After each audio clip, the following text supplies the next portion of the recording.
Good afternoon, everyone. I have the pleasure today of introducing someone that I believe many of you in the room already know.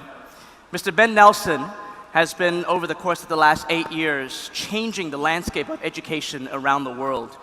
He founded the Minerva project about 8 years ago, and since then, he has started a school that has transforming what higher education, elite education, should look like in 2018 and beyond. Mr. Nelson is very familiar with Seoul, it turns out, because not only does the Minerva School have a campus here, but he also regularly comes to visit the city because of its own educators and because the government here and the enterprise and commercial here seems very dedicated to improving this institution and understand the importance of teaching the next generation. So without further ado, I want to invite Mr. Ben Nelson up for a presentation, after which we will have a Q&A session and open to the floor for some questions. Ladies and gentlemen, Mr. Ben Nelson. Thanks. Welcome, everybody. I wanted to talk today about the theme of why we're all gathered here: overcoming global pandemonium. And the source of that pandemonium is very simple. It is because we face, as a society, as a global society, a dire shortage of effective leaders. Now, this is not because people today are less intelligent than they were in the past. In fact, quite the opposite. Many studies show that people overall, humanity overall, is becoming more intelligent. The problem lies in how we prepare these individuals who will become leaders to solve problems as opposed to create them. Minerva is based on a controversial perspective. And that controversial perspective is that education matters. Now, you may look at that and say, how could that be controversial? Everybody thinks that education matters. Raise your hands in this audience if you don't think that education matters. Oh, so everybody thinks that education matters. That's good. So now let me prove a bit of a different point. We don't appear to make decisions based on that perspective. I'll give you an example. Imagine that you had a friend, and some of you up there, I'm sure, have friends of this age, who's 17 years old. He has applied and has been accepted by the very highest rank, the best university in that friend's country. Let's say they were accepted by Seoul National University here in Korea, or they were accepted by Harvard or Stanford in the United States. But they were also accepted by a second institution. The second institution is ranked much lower. It's not thought of very well. But the student knows that in that institution, they would receive a vastly superior education. They would learn more. They'd be better prepared for their career, not just their first job, but jobs that'll follow thereafter. How many of those friends do you think would take the path of a better education versus the path of more prestige? It's a bit of a rhetorical question, because I think we all know the answer to that. And so when we say that education matters, we mean it. And the problem is that higher education faces dire problems in its ability to prepare students. First and foremost, students don't enter the world of higher education prepared for what's coming next. And they don't leave higher education knowing the things that they're supposed to know. Students are graduating with degrees, having backgrounds in academic subjects, sometimes not very thorough backgrounds, but certainly not able to apply those learnings to practical day-to-day problems. One of my favorite studies that proves this point is a polling organization in the United States called Gallup that surveyed chief academic officers and presidents of universities and asked, how many of you believe that you're doing an excellent job at preparing students for the workplace and for the future? And 96% of heads of institutions of higher education said that their institution was doing a wonderful job at preparing students for the future. The same organization then went and asked employers. And employers said only 11% of institutions were doing a good job. Now just think about that. Imagine the institutions on which we rely to train students, forget to lead countries, forget to lead other institutions of good work or nonprofits, corporations, governmental agencies, but just to do a basic graduate level job. 89% of employers say the university isn't doing what they're supposed to do just for that. That creates a problem. Now, on top of not doing a good job at preparing students, universities also cost a lot of money. Now, in various countries, that cost is felt in different ways. In the United States, that cost is felt by charging extraordinarily high tuition rates. In other countries, where the government subsidizes higher education, the cost is felt by the taxpayer. But the system of higher education, no matter what country you pursue it in, spends far too much money than it can absorb or justifiably raises on its own. To put that into perspective, at top-tier American universities, the underlying cost of educating one student for 1 year is $100,000 US per year. $100,000 to educate one student for 1 year, nearly $500,000 for a bachelor's degree in the cost to society. The sector of higher education in the United States consumes more than $600 billion US per year. Yet $250 billion, $250 billion, has to come into the sector through subsidies, either directly by the government or by philanthropists and donors. Imagine another financial crisis. Imagine a time when government has to cut back on its support, and at the same time, philanthropists can't support institutions either. When you're missing nearly half of the operating budget that you need to sustain yourself as an institution, and you have fixed costs like buildings and salaries, the only choice will be bankruptcy.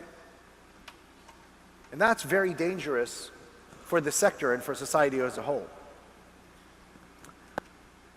Now, despite the fact that universities don't teach what they should be teaching, and that they spend too much money doing that, they also have a big problem with engaging students. More than half of students that begin in American institutions don't graduate. And in fact, graduation rates that are higher often come at those institutions that have grade inflation, where actually flunking out is close to impossible because anybody can get an A. To put that in perspective, in 1963, of all of the grades that Yale University offered its students, only 14% were A's. 50 years later, in 2013, 68% of all grades at Yale were A's. Now, in 1963, Yale didn't attract dumb students. It was still a highly prestigious, highly selective institution. But Yale, much like any other university, these are just statistics that are representative, has lowered standards. And so oftentimes, universities graduate students not by actually engaging them in their educational exercise or mission, but by simply making the bar so low that anybody can pass it. And that has to change. A big reason for that is the way in which universities teach. Imagine I were to sell you a car, which costs a lot less than a university education. And I would tell you that within 6 months of purchasing this car, there's a 90% likelihood that it would explode. It would just stop working. Any of you want to buy that car? Anybody? No, of course not. But when you look at the overwhelming technique that universities use, which is a lecture and test-based model, the majority of credits, even at Ivy League universities, are delivered via lecture, in many ways what I'm doing right now. And you then assess how much students retain only 6 months after the end of the semester. Students only retain 10% of the information of that class. 10%. It's a fundamentally flawed system. And nowhere else would you be willing to devote so much of your resources, both time and money, for a product that doesn't work. The fourth problem, despite the fact that universities teach the wrong thing, despite the fact that they spend too much money doing it, and despite the fact that they don't engage students in even learning those things that they teach, is that oftentimes they teach the wrong students. Access to institutions are severely limited and favor the rich. I'll give you another fascinating statistic, again from the United States, but one which has broadly been replicated around the world. 50 years ago, if you looked at the top quintile of the socioeconomic class in the United States, 40% held college degrees. If you looked at the bottom quintile, only 6% had college degrees.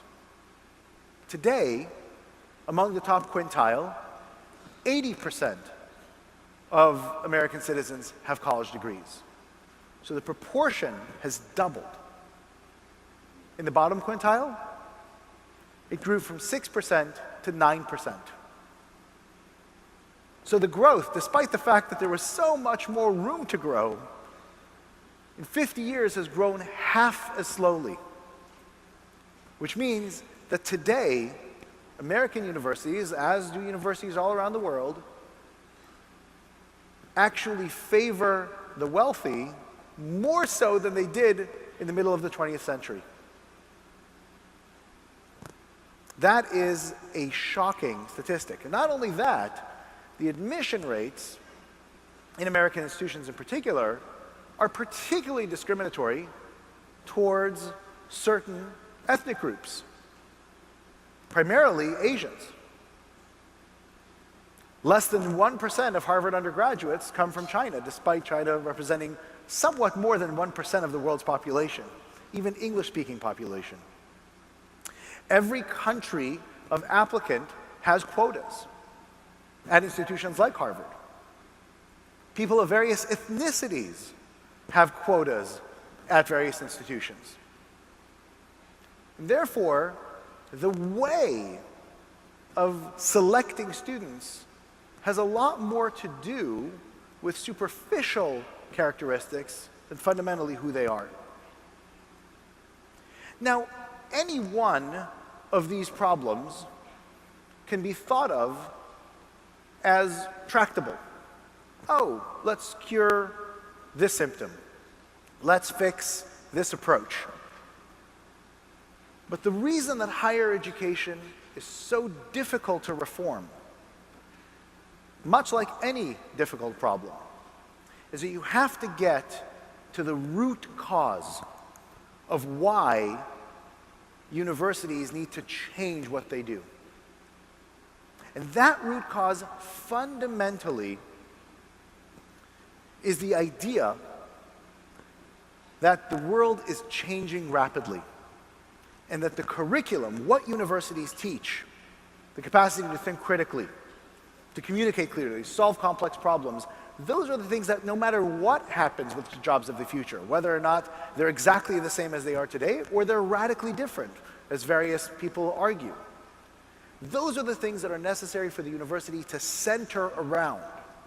And when the university commits to a proper education, it will reform everything else that is surrounding it, because the curriculum will drive the mission of the institution. And a mission of an institution is pervasive. Now, in order to teach these capacities, which every university will claim they teach, you actually have to go back to the science of learning. You have to understand how the brain actually changes with effective education. Now, the core, the holy grail of education is what psychologists refer to as far transfer. Far transfer is also the basis of what we normally think of as wisdom. Somebody who is wise is somebody who can encounter a new situation, a context that they've never encountered before, but know how to apply elements from their previous lives, things that they've encountered before, whether they've experienced them or studied them, and appropriately use them to solve that problem. That process of encountering something in one context and applying it to another, this idea of transfer or far transfer, is something that we human beings are uniquely terrible at. We're awful at it. In fact, there have been many studies that have shown that professionals who are considered to be very good critical thinkers in their field, when asked general critical thinking questions, will perform exactly at the average. That they cannot transfer what they have studied deeply or experienced deeply into other domains. And so we have created a system that solves this problem. And the only way to solve it is the only way to actually acquire wisdom. It is to experience and recognize patterns. And so we've taken 4 broad capacities: critical thinking, creative thinking, effective interactions, and effective communications. Those 4 capacities that, when asked of any university, say are the most important things for people to learn.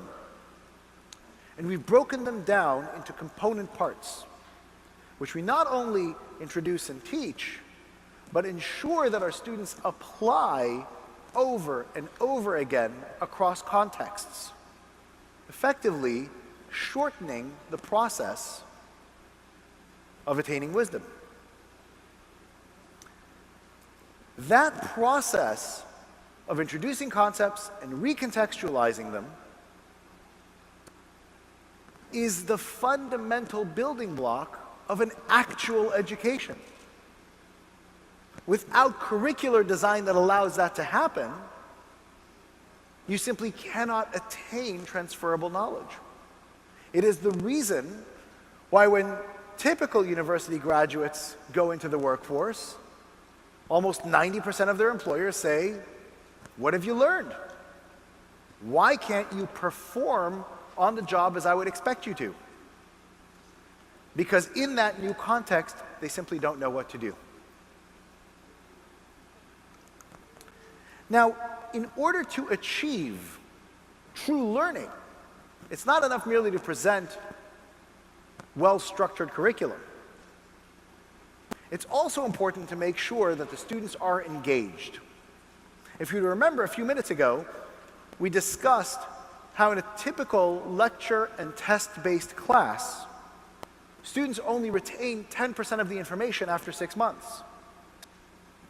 Well, if you take the same professor with the same material and the same quality of students, and instead of just disseminating that information, ensure that students do deep processing, application, what people refer to as active learning. After 2 years, student retention of the material goes up to 70%. Now, just to make sure that this sinks in, a difference of 7 times the efficacy is a bigger difference than you would see between taking an antibiotic to a sugar pill, which is about 3 times more effective. Now, the remarkable thing is, we at Minerva didn't discover active learning. The research on active learning was initially done at Harvard University more than 20 years ago. And it has been replicated over and over by universities and researchers all over the world. And so imagine that someone discovered penicillin 20 years ago, yet doctors all around the world would say, I prefer sugar pills.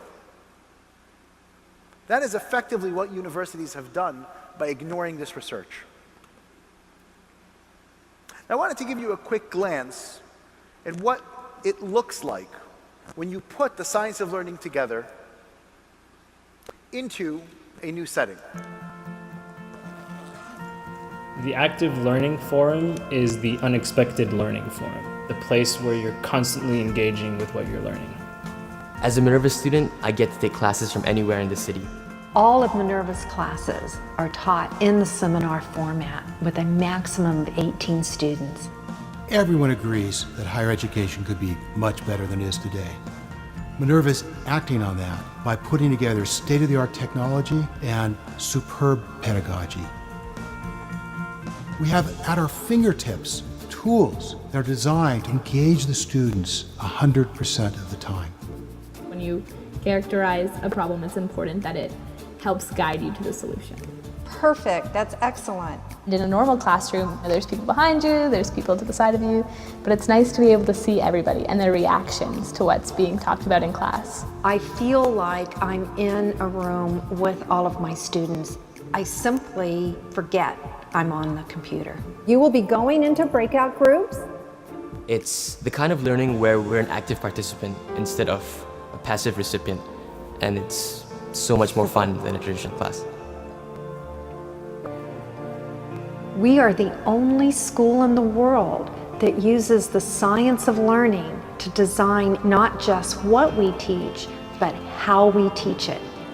Minerva students live and study together.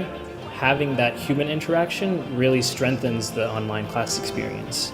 We can do things with education that has simply never been possible before, and that's what we're trying to do at Minerva.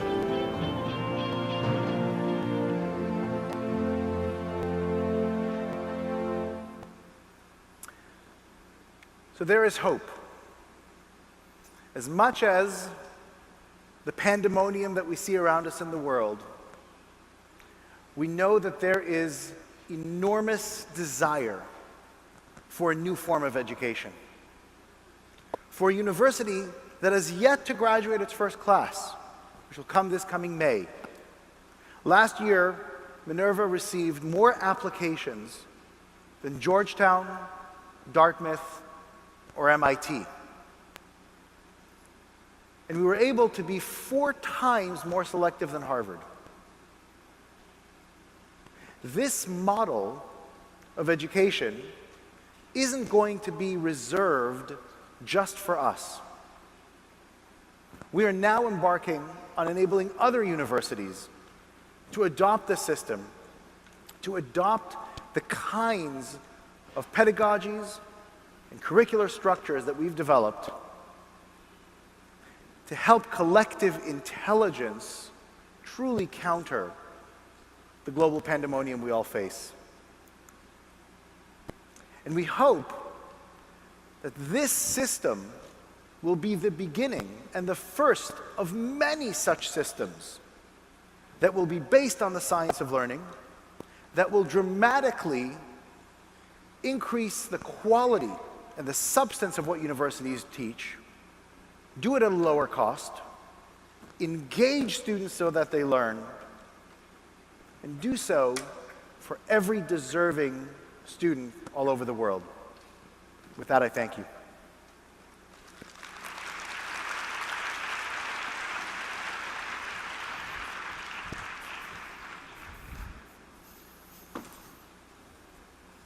Thank you, Ben. Pleasure. That was fascinating. With the balance of the time, Ben and I are going to have a short conversation. I have a number of questions I wanted to ask. But we are going to save some time at the end of this session to open up for questions from the floor. And of course, we have our headsets here, so for those of you who are more comfortable asking questions in Korean, please still feel free to do that. So start thinking about your questions. I will start off with Ben, and then we'll turn it over to the floor in just a bit. So let me start off with something somewhat personal. So you yourself went to one of these elite universities. You had the opportunity to attend University of Pennsylvania, right. Wharton very specifically. Harvard had the displeasure of having me as a student for 4 years. It has never been the same since. It has never been the same since. Their reputation has been hurt indefinitely because of my matriculation.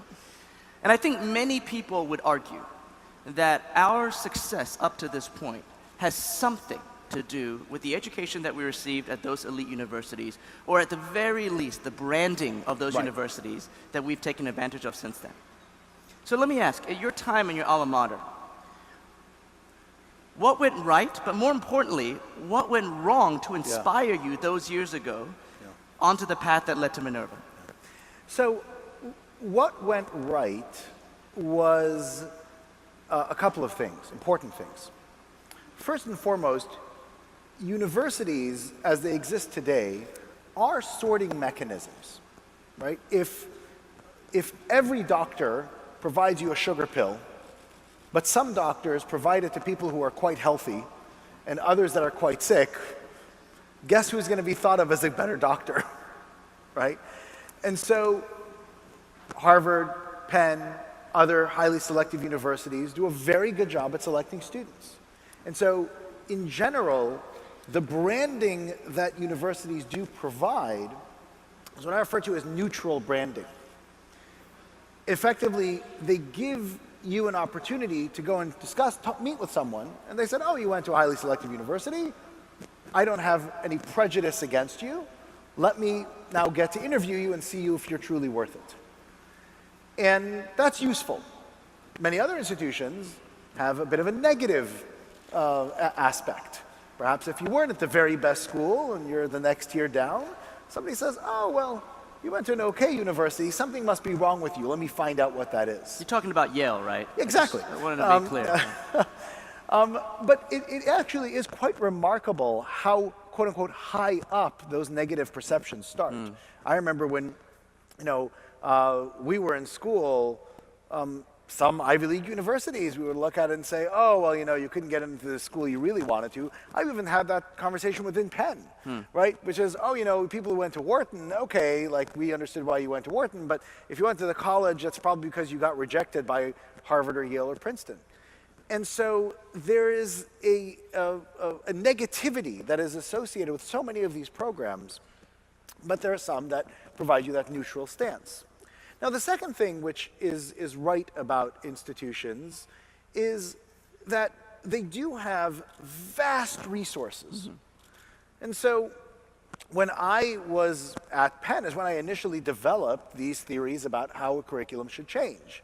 And I could actually go and trial out versus classes. I could convince professors, oh, please teach this, please teach that. Let's try things out. Of course, I was the only student among 10,000 undergraduates who did that. But if there was enough of a hustle, you could at least try to implement different things. Now, at the same time, I remember when my first job review after I graduated, I got my review and, all the things I need to improve on, but the first thing was that I wasn't, that my boss was telling me was that I wasn't sanity checking my work. I wasn't displaying good critical thinking. And this is for a student that for 4 years tried to get good critical thinking skills in the university, tried to actually create new opportunities for it, but the existing system just didn't have the capacity to do it. And that really is the fundamental thing that went wrong, which is despite all of the resources, despite the branding, despite the heritage of these institutions, trying to piece together a systematic education within an institution that is not set up for it proved to be impossible. Now, I have a tendency to romanticize my time at Harvard, mostly because I never thought I was supposed to be there. But the reality is, I think that a lot of the pedagogy that you're talking about, this future pedagogy that you are building Minerva around, as well as the structure of active learning, I agree that it is not comprehensive at these elite universities, but those pockets, they do exist. Absolutely. Now, what you suggested in the past is that there are burdens of traditional education that limit a university's ability to be able to either scale or to give access to these active learning systems or this pedagogy to all of their students. Can I ask, what are some of those traditional educational burdens that are limiting major universities today? The biggest one is tenure, right? So imagine that you wanted to get your car fixed. You would go to a mechanic, and you had an option of choosing two shops. One was staffed by PhD physicists who have never been trained on how to fix a car, have never showed any interest in fixing a car, and in fact, when cars are brought into that shop, look at the process of trying to fix them as a major annoyance and as a hindrance to their career. And then you have another mechanic shop of people who don't have a PhD in physics, but have been trained, paid for, promoted, and incentivized to fix cars their entire career. I think it's pretty clear which shop you would go to. Higher education is structured in such a way where teaching is a disincentive. We have a very close friend of Minerva's whose brother-in-law became a professor at a very prestigious university, which I will keep anonymous to protect the guilty. And it was his first teaching job after getting his PhD, and he really wanted to make a good impression. So he worked really hard, spent a lot of time thinking about how to teach his classes in an active way, engage the students, really taught them a fabulous class, and got the highest teacher rating in the department, his first year. So his department chair calls him in and says, listen, I just saw that you won the Teacher of the Year for our department. And, he said, well, yes, thank you for noticing. Really appreciate you calling me in. The department chair says, what are you doing? Don't you realize that you're going to get yourself a reputation to be a good teacher? There's no way you're going to get tenure if you have that reputation. People will automatically discount the quality of your research. Cut it out. Right? That's the problem. Yeah. By the way, I think you've probably insulted a lot of professors by comparing them to mechanics, but you've probably insulted even more mechanics by comparing them to academics. Exactly. Let me ask here, this poll that you put up earlier, this Gallup poll, that says 11% of all employers that were polled think that universities are not preparing students properly today. Are preparing students properly. Oh, sorry, today. are. Yes. So 89% believe that they are not. Yes. Okay. That's alarming. Now, as an employer of a somewhat relatively large-sized company, we're constantly hiring, I have a tendency to share that concern, that I feel like traditional educational systems are not creating or not sending us students that understand critical thinking.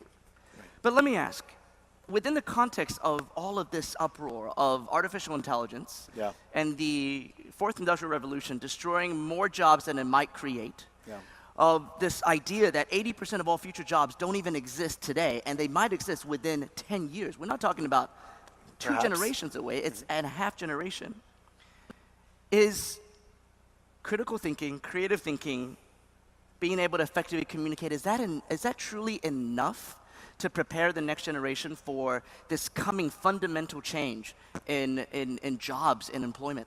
No, it is necessary but not sufficient. So what's missing? So I only talked about what we do in our first year. We've got 3 more. Okay. So there are a few things that are crucial beyond these foundational skills. So one thing is to actually be able to understand what expertise is like. So oftentimes today we have this perception, especially in Silicon Valley and in tech-oriented communities, that the era of the specialist is over, that everybody can be a generalist, that you can know nothing and still be successful. And that is, first I see zero evidence that that is true, but I think it's actually quite dangerous. Because being expert at something, yes, enables you to go deep, enables you to find creative solutions in a more easy way, but perhaps the most important thing about developing deep expertise is that you're able to recognize expertise. Those who are not expert at anything are much more gullible. They're much more easily believing people who pass themselves off as experts. And developing that expertise, especially even if you are a generalist, the ability to bring together the best thinking and interrogate it is crucially important. And you really can't get there without depth of knowledge. So that's one aspect. Second aspect, which is incredibly hard for artificial intelligence to understand, is context. Context, especially the nuance of context, especially the nuance of irrational context, or at least a lack of irrationality from one perspective, what we often refer to as cultural perspectives, is something which is incredibly hard to input into the world of machines, primarily because human beings have a very difficult time expressing it. If you think that that's not true, that you can actually look at that, or that you can actually explain culture very easily, I would encourage you to look at the cutting edge research of sociology that tries to explain various cultures by assigning them absurd labels like masculine and feminine and collective versus individualistic and all the rest. Pure nonsense, and doesn't have any real reflection of any culture in the world, but it is the best that we can do to explain it, and trying to then train an artificial intelligence with that awareness is close to impossible. And if you do it, of course, by the wisdom of the crowd, you get all sorts of insane racist screeds like Microsoft saw when they tried to do this. And so the ability for human beings to immerse themselves in various locations and cultures, and at Minerva, our students live in several different countries. In fact, right after their first year in San Francisco, the first city they spend 4 months in is right here in Seoul. And so the ability to actually take what you learn in a formal environment, transfer it to in multiple cultural contexts, see how the theory plays out with different constraints and within different systems is incredibly valuable to both work decisions and very difficult for the AI overlords to take over. Okay, so I absolutely buy into the idea that we are losing our ability, generation losing our ability to identify expertise. Especially with the internet having ostensibly democratized knowledge. What it also has done, actually, is elevated everyone's voice to the same level of ability. Right. Or, and by the way, and traditional media reinforces that, in the sense that traditional media believes, mistakenly, that their job is to show both sides, right? Whereas there aren't two equal sides to most issues. In fact, most issues have varying good perspectives and completely illegitimate perspectives. Because political situations have redefined what sides are, oftentimes the editorial media has gone and said, well, you know, if you believe that the Earth is round and you believe that the Earth is flat, you know, those are two sides of the perspective. Let's have a debate. As a representative of traditional media, I think that's probably I get what you're saying, but I think there's a lot more nuance to how major editorial newsrooms make those kinds of decisions on what is perspective necessary. Anyway, that's a whole nother hour-long conversation that we're not going to have here. But let's go back to expertise, because I do want to understand this. Not only do we have to be able to identify expertise, you also recognize and admit that we still need deep expertise for there to be scientific progress, for there to be societal progress, for there to be policy and academic progress. That kind of deep level expertise, when we're looking at traditional education, universities with major resources, even at the undergraduate level, allow students to go into labs and function for 3, maybe all 4 years of their undergraduate time with not only the top researchers in their fields in the world, but also with the best resourced lab equipment, all of these, the advantage of being part of a campus like that. How does Minerva compete against that? When you want to create expertise in your undergraduate students, how do you do it? Yeah. So in the sciences in particular, as an example, my father happens to be a molecular biologist. He's 80 years old, still works 6 days a week on the bench, and does more with, you know, 1 postdoc and 2 master's students than most 50-person labs do around the world. And the reason is that his understanding of transferable knowledge within science is extraordinary. In fact, it's my father who actually brought me up in the world of far transfer without never knowing the term. And why is that important?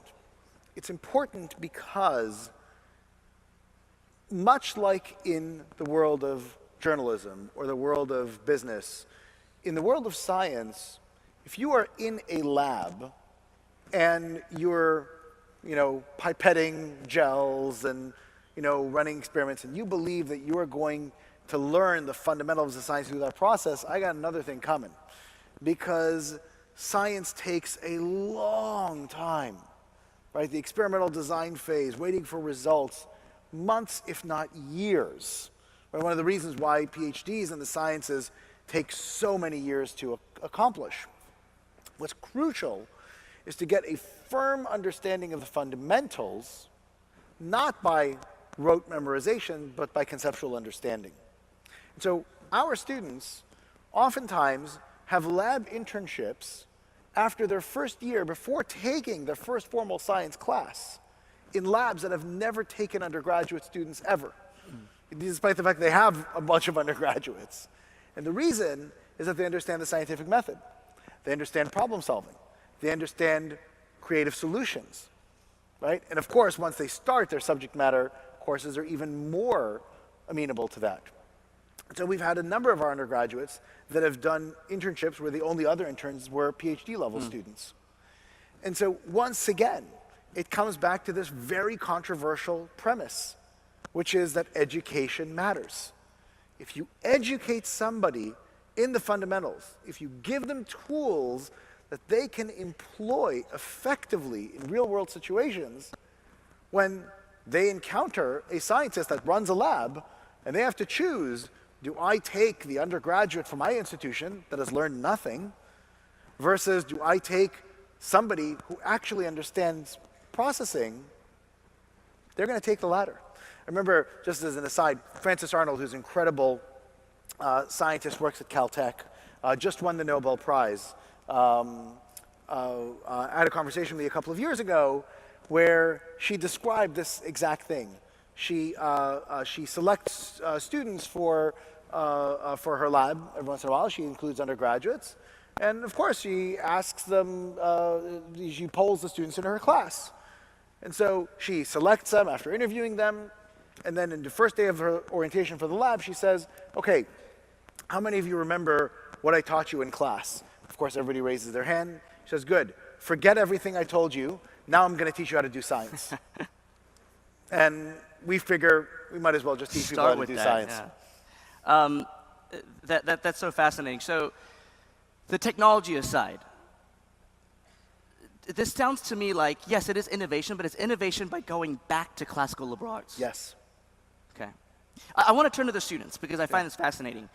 September 2014 was when your first founding class started. Right. Which, I'm not great at math, means that they just recently graduated. So, except that our founding class, with only 20-some students, Okay. took a year off after their first year, waited until the first full class started, and then joined them in the second year the year after. So they will just graduate this coming May. So you're about to celebrate Yes. a massive graduation, a Yes. very, very important milestone. Yes. Can I ask you now to share with us, when that graduation comes a couple of months from now, Yeah. what then? Where are some of these students, soon-to-be graduates, what are they going to be doing next after Minerva, the first trial, the first class of Yeah. Minerva education? So it's pretty remarkable. So first, it's, they're not going to graduate for another 7 months. So not all of them know what they're going to do. They're still trying to figure it out in some regards. And you have everything from those people who have spent summers doing consulting or hedge fund work, et cetera, that are going to go into have permanent offers and may take them up. Though those are a relatively small sliver of our students. Most of our The future supporters of the Minerva program, which is quite important still. potentially, but most of our students really are gravitate towards working in. Not to say that consulting or banking is not impactful, but let's just say it is one step removed, right? These are service providers to organizations. And most of our students are oriented in such a way that they're more interested in driving action themselves. And so I would expect that the bulk of our students are going to wind up taking the kinds of positions that enable them to exercise what they've learned at a level which is uncommon to a typical graduating student. How do you measure then the success of your students and graduates? So I say this to our students all the time, which they don't like hearing. But basically, if our students wind up with the same kind of outcomes as Ivy League graduates, both at the beginning of their career as well as the trajectory of their career, then we have miserably failed. What's the point? Why do all of these things? So they shouldn't be like us. No, they should not.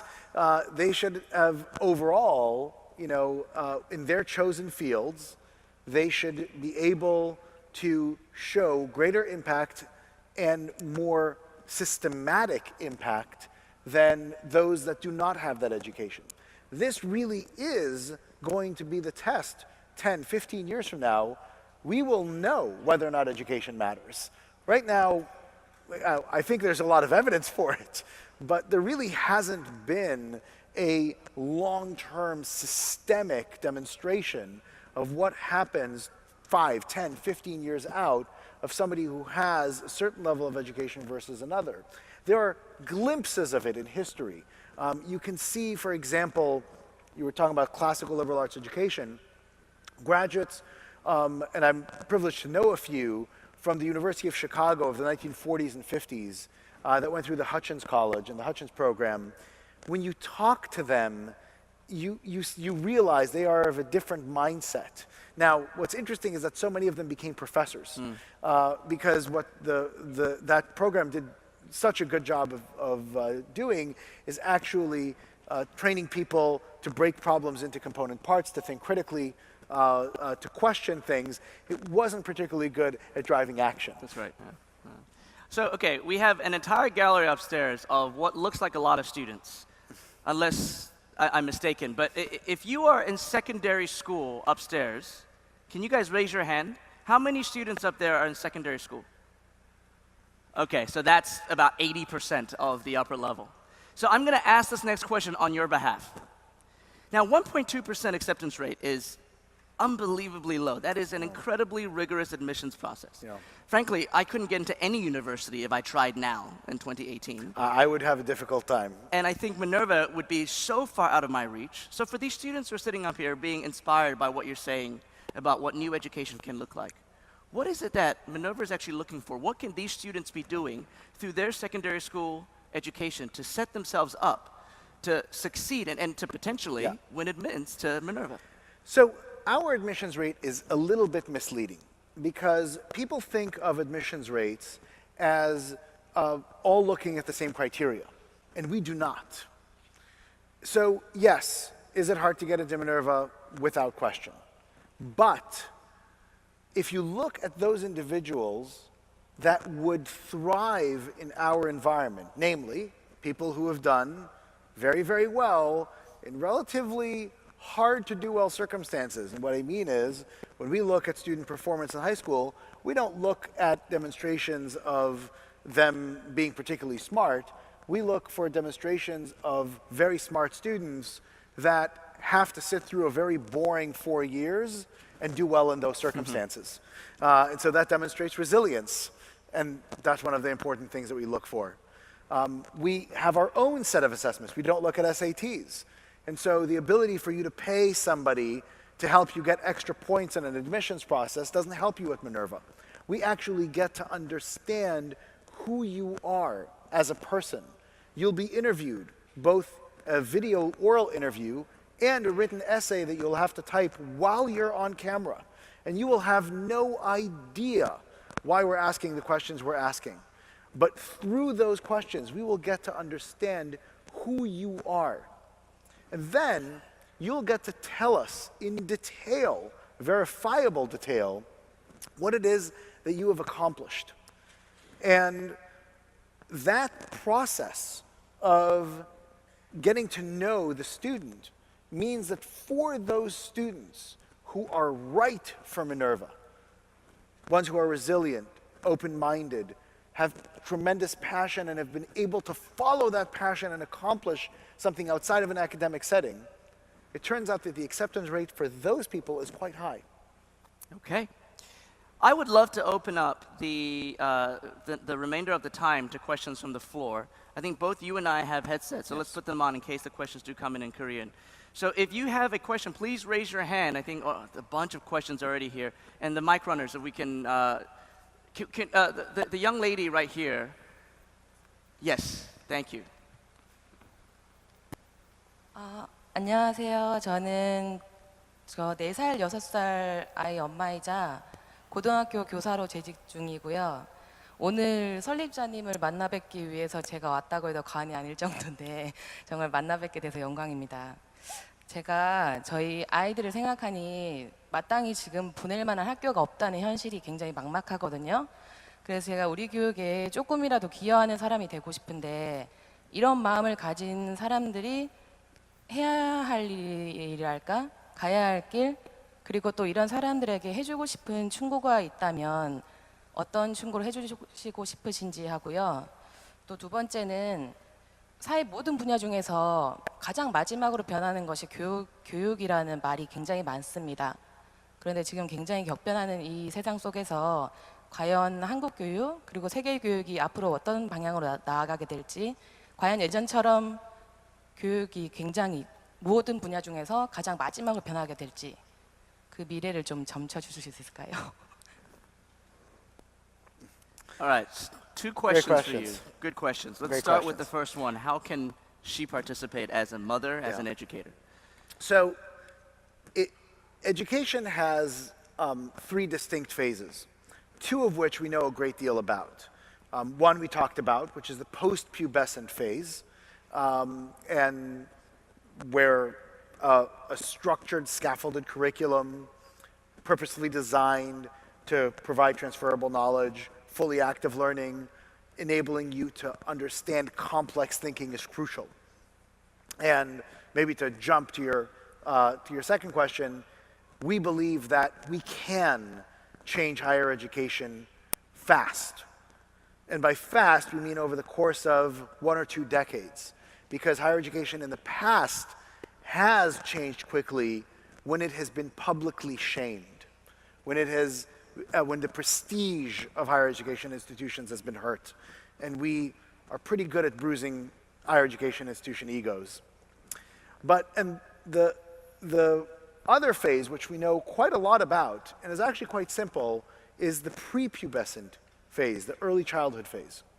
And there are really 3 things that you need to do, and everything else is kind of minor. Thing number 1, love your children. Engage with them, talk to them, read to them. Right? The demonstrated effects of that are enormous. Second, make sure that from a very early age, they are bilingual. And I don't mean taking a course. If I would be, ruler of the world, I would dictate that 100% of students go to school, in primary school, in a language that is not their native tongue. The dramatic impacts of that are well documented and they're enormous. And then third, make sure that they learn a non-linguistic symbolic system. Most of the research has been done on music, playing an instrument, very important, or understanding the language of music, maybe perhaps even through singing, formal singing. But in theory, it should also work if you learn at an early age how to program, if you learn at an early age advanced mathematics, conceptual mathematics, not the regurgitation that students learn now. You do those 3 things, and it explains practically 100% of the variance for young children and future success, keeping socioeconomic class and background equal. Now, there's a third phase, which is the hormonal firestorm of the early teen and tween years, of which I actually don't know the research, and I don't know how much research has been done on what's effective in that period. So that's more of an open question. Okay. Let's take 2 more quick questions. The gentleman in the blue shirt right here at front. If we can make it brief, that would be great. Yeah. It's nice to have a chance to ask questions. I have 2 questions. First one. Actually, for the sake of time, I apologize. Can we keep it to 1 question, and then I want to get to 1 more person here? Yes.